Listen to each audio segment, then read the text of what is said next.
नमस्कार दोस्तों, आज मैं आपके सामने लेके आया हूँ डायरेक्ट इनडायरेक्ट स्पीच का एक इंट्रोडक्शन। अगर आप चाहते हो कि आपको डायरेक्ट इनडायरेक्ट स्पीच के सेंटेंस को आप तुरंत सॉल्व कर सको, जो डायरेक्ट स्पीच का जो सेंटेंस है उसको आप तुरंत ही इनडायरेक्ट स्पीच में चेंज कर सको, तो आपको सबसे पहले ये जो वीडियो है ये देखना बहुत आवश्यक है। तो चलिए दोस्तों, इस वीडियो को हम शुरू करते हैं। दोस्तों, अगर आप चाहते हो कि आपको डायरेक्ट इनडायरेक्ट स्पीच का जवाब आए, तो उसके पहले आपको पता होना चाहिए टाइप्स ऑफ सेंटेंसेस। अगर आप चाहते हैं कि टाइप्स ऑफ सेंटेंस आपको पता चले, अच्छे से आप इसको समझ जाओ, तो इस वीडियो में मैं आपके सामने डिस्कस करने वाला हूँ टाइप्स ऑफ सेंटेंसेस के। ये एक इंट्रोडक्शन है, एक बेस है डायरेक्ट इनडायरेक्ट स्पीच अगर आपको सीखना हो तो चलिए दोस्तों देखते हैं टाइप्स ऑफ सेंटेंसेस जो होते हैं। पहला जो टाइप है वो होता है एसरेटिव सेंटेंस। एसरेटिव सेंटेंस को आप विधान वाक्य या साधारण वाक्य भी कह सकते हो। अब हम इसको पहचानेंगे कैसे कि ये एसरेटिव सेंटेंस है या कोई दूसरा। तो सबसे पहले, अगर आपको एसरेटिव सेंटेंस पहचानना हो, तो आप उस सेंटेंस की जो शुरुआत है, जो बिगिनिंग है, उसको आप देख सकते हो।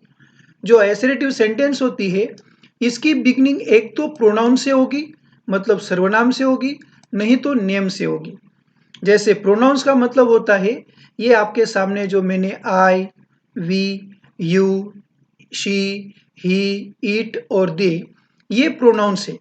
अगर वाक्य की शुरुआत में ये शब्द हो अथवा तो नेम हो, जैसे राम, सीता, गणेश, संगीता, मतलब वाक्य की शुरुआत में प्रोनाउंस हो या ऐसे नेम हो, तो हम मान सकते हैं कि वो एसरेटिव सेंटेंस है।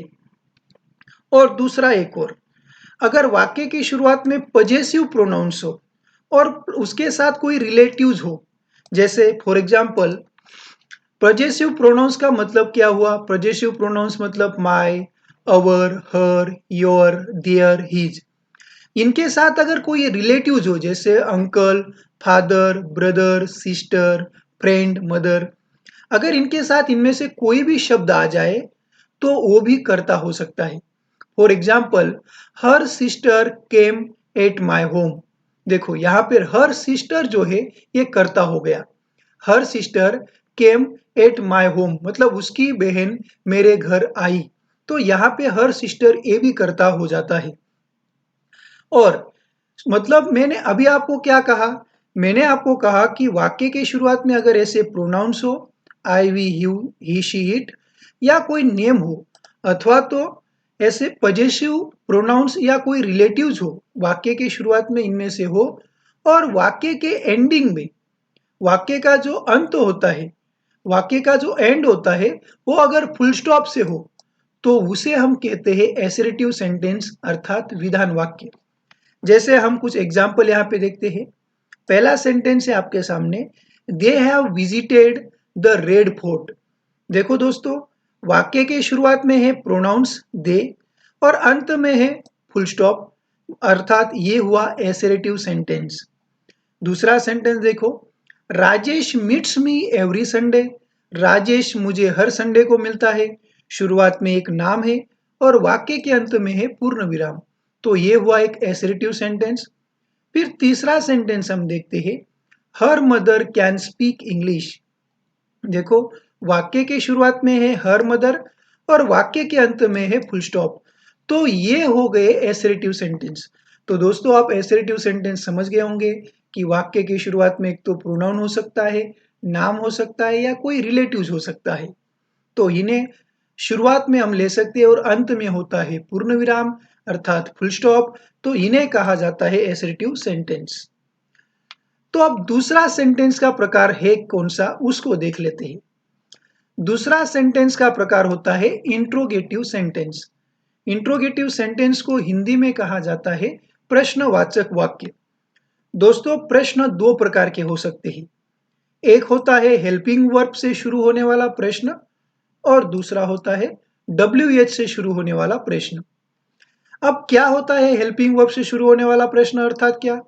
आपके सामने ये हेल्पिंग वर्ब्स की लिस्ट मैंने दी हुई है, आप इनको अच्छे से पढ़ सकते हो।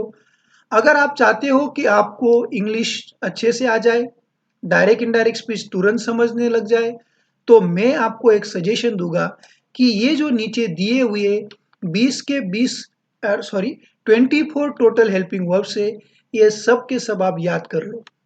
याद को करना ज़्यादा टफ नहीं है।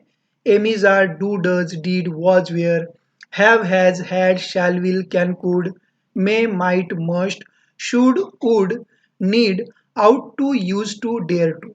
टोटल 24 हेल्पिंग वर्ब्स है। आप उनको अच्छे से याद कर सकते हो। अगर किसी भी सेंटेंस में शुरुआत इनसे हो तो दोस्तों वो होता है एक इंट्रोगेटिव सेंटेंस, और वो इंट्रोगेटिव सेंटेंस होता है हेल्पिंग वर्ब वाला इंट्रोगेटिव सेंटेंस। तो अगर जब भी वाक्य की शुरुआत में इनसे अगर वाक्य की शुरुआत हुई हो तो हेल्पिंग वर्ब वाला इंट्रोगेटिव सेंटेंस होता है, और उसके दो ही जवाब हो सकते हैं, एक तो एस, नहीं तो नो। तो ऐसे प्रश्नों को एस और नो टाइप क्वेश्चन भी कहा जाता है।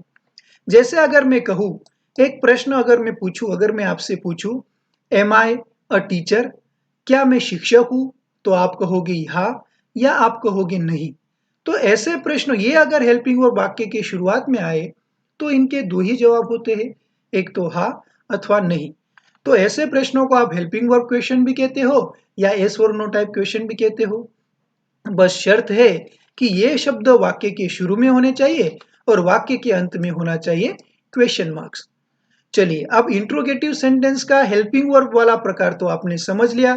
अब दूसरा प्रकार देखते हैं, डब्ल्यू एच क्वेश्चन। अब डब्ल्यू एच क्वेश्चन ये क्या होते हैं? डब्ल्यू एच क्वेश्चन मतलब जिनकी शुरुआत डब्ल्यू एच वर्ड से हो, जैसे what, when, where, who, why, which, whom, whose, या how many, how much, how far, how often, for what, how old और हाउ। ऐसे अगर डब्ल्यू एच वर्ड से प्रश्न की या वाक्य की शुरुआत होती हो और अंत में होता हो क्वेश्चन मार्क्स, तो उन्हें हम कहते हैं डब्ल्यू एच क्वेश्चन। तो डब्ल्यू एच क्वेश्चन जो होता है, उनको डब्ल्यू एच क्वेश्चन कहने का एक ही कारण है, क्योंकि इन ज्यादातर इन सभी शब्दों की शुरुआत एक तो डब्ल्यू से होगी, नहीं तो एच से होगी। तो इसीलिए इन्हें कहा जाता है डब्ल्यू एच वर्ड। और ऐसे प्रश्नों का जवाब यस और नो में नहीं होता, ऐसे प्रश्नों का जवाब डिटेल में होता है। जैसे मैं अगर अब कहूँ, किसी से पूछूं व्हाट आर यू डूइंग, तो वो मुझे यस और नो नहीं कहेगा, वो मुझे कहेगा कोई उसका जो वो काम कर रहा होगा वो मुझे जवाब देगा। मतलब ऐसे प्रश्नों का जवाब डिटेल में होता है। तो दोस्तों, हमने यहाँ पे देख ली है इंट्रोगेटिव सेंटेंस के दो प्रकार, एक हेल्पिंग वर्ब वाला इंट्रोगेटिव सेंटेंस और दूसरा डब्ल्यू एच इंट्रोगेटिव सेंटेंस, और दोनों के अंत में होता है एक क्वेश्चन मार्क्स। तो दोस्तों, हमने अभी दो सेंटेंस के प्रकार देख लिए। पहला हमने देखा एसरेटिव सेंटेंस, जो मैंने आपके सामने यहाँ पे दर्शाया, जिससे मैंने कहा कि इसकी शुरुआत होती है प्रोनाउन से या नाम से या रिलेटिव से, और फिर वाक्य के अंत में पूर्ण विराम होता है। फिर दूसरा हमने देखा इंट्रोगेटिव सेंटेंस। ये दो प्रकार के होते हैं, एक तो हेल्पिंग वर्ब से शुरू होगा, नहीं तो डब्ल्यू एच वर्ड से, और इनके अंत में हमेशा होता है एक क्वेश्चन मार्क्स। तो चलिए दोस्तों, तीसरा जो सेंटेंस का प्रकार है इसको भी देख लेते हैं। दोस्तों, तीसरा जो सेंटेंस का प्रकार है वो है इंपेरेटिव सेंटेंस। इंपेरेटिव सेंटेंस को हिंदी में कहा जाता है आज्ञार्थ वाक्य। इसकी शुरुआत हमेशा वर्ब से होगी अथवा डोंट से होगी। इसकी शुरुआत में एक तो वर्ब होगा, जैसे कम, गो, सीट, रीड, या अथवा इसकी शुरुआत में होगा डोंट, और वाक्य के अंत में होगा हमेशा पूर्ण विराम अर्थात फुल स्टॉप।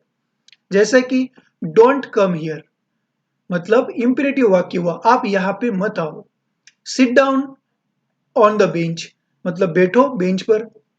अगर हम कहें कम हियर, आओ मेरे पास, तो हम उसे कहेंगे एक इंपेरेटिव सेंटेंस। अर्थात इंपेरेटिव सेंटेंस की शुरुआत हमेशा वर्ब से होती है अथवा डोंट से होती है, और वाक्य के अंत में होता है हमेशा पूर्ण विराम अर्थात फुल स्टॉप। जैसे एक कुछ सेंटेंस में यहाँ पे दे रहा हूं, रीड योर बुक सिंसियरली। देखो, वाक्य की शुरुआत में है वर्ब और अंत में है फुल स्टॉप। दूसरा सेंटेंस है सिट इन द क्लास, बैठो क्लास में। वाक्य की शुरुआत में है वर्ब और वाक्य के अंत में है पूर्ण विराम। तीसरा सेंटेंस है डोंट टॉक टू मी, मेरे से बात मत करो। तो वाक्य की शुरुआत में है डोंट और वाक्य के अंत में है फुल स्टॉप। चौथा सेंटेंस है don't show me your attitude, आप मुझे आपका एटीट्यूड मत दिखाओ। तो वाक्य की शुरुआत में है डोंट और वाक्य के अंत में है पूर्ण विराम। तो ये हमने देखा तीसरा वाक्य का प्रकार, तीसरा सेंटेंस का प्रकार, इंपेरेटिव सेंटेंस। चलिए दोस्तों, अब अंत में सबसे लास्ट में अब लास्ट जो प्रकार है वो है हमारा एक्सक्लामेटरी सेंटेंस। एक्सक्लामेटरी सेंटेंस का मतलब होता है जिसको हिंदी में कहा जाता है उद्गार वाक्य या अर्थात आश्चर्यकारक वाक्य। ये इनकी जो शुरुआत होती है, एक तो वो वर्ड से भी हो सकती है, हाउ से भी हो सकती है, या अलास, ब्राओ, हुर्रे, वाओ ऐसे शब्दों से इसकी शुरुआत हो सकती है एक्सक्लामेटरी सेंटेंस की।